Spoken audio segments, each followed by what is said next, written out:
Well, it's a privilege to sit as a judge. Most judges take their responsibility very seriously.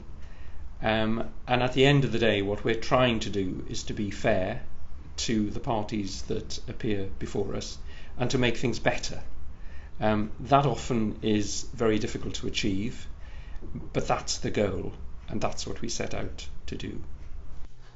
I think many of us have equated the job almost to the sports person. We cross the white line, we come into the hearing room, the courtroom, and we enjoy what we do.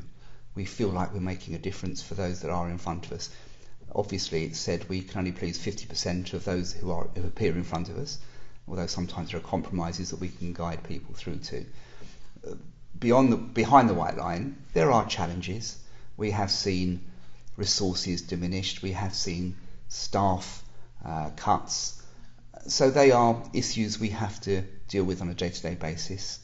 We would all like more support. We would all like to have IT that works seemingly and positively at all times, but as with any industry, private or public sector, you get IT glitches that can be frustrating. We have to park all that to do our job. And the satisfaction of doing the job with people in front of you is what drives us on, which I think balances the problems that we can sometimes face outside of the hearing room itself. In practice, I did a lot of work for social landlords, and so I was well used to dealing with litigants in person as a practitioner. So I wasn't daunted by that aspect of it coming in as a judge.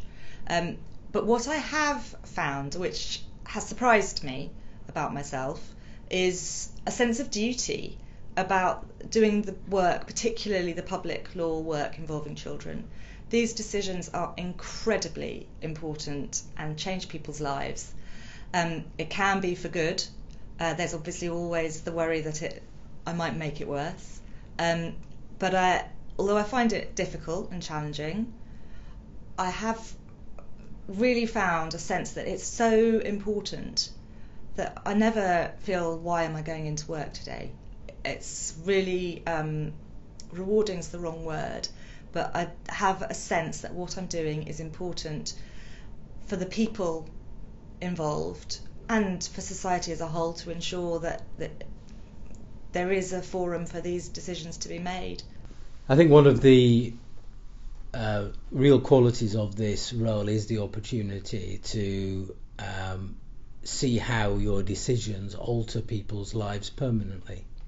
And that can sometimes be as simple as an explanation of how damages in serious personal injury cases are going to be spent, paying for the cost of care, or for their homes to be adapted to make their lives easier after what may have been a very long battle with a former employer who has caused them significant personal injuries. And being in a position to make decisions like that fundamentally and practically help people immediately is a really great advantage of this job, and it's reflected to all areas. My colleagues who do family work will say very much the same about dealing with adoptions or placing children with families or rescuing them from difficult situations, ensuring victims of domestic violence are protected from their partners, ensuring tenants of dubious landlords have the benefit of their rights even though they don't know them. So often now people come before us without the benefit of legal advice because of shrinking access to legal aid and free legal advice. And so we're often in a position where we have to ask questions in a way that once we didn't, to ensure that basic rights are protected and that people aren't continually victims of people who would prefer to trample over basic rights that the law provides.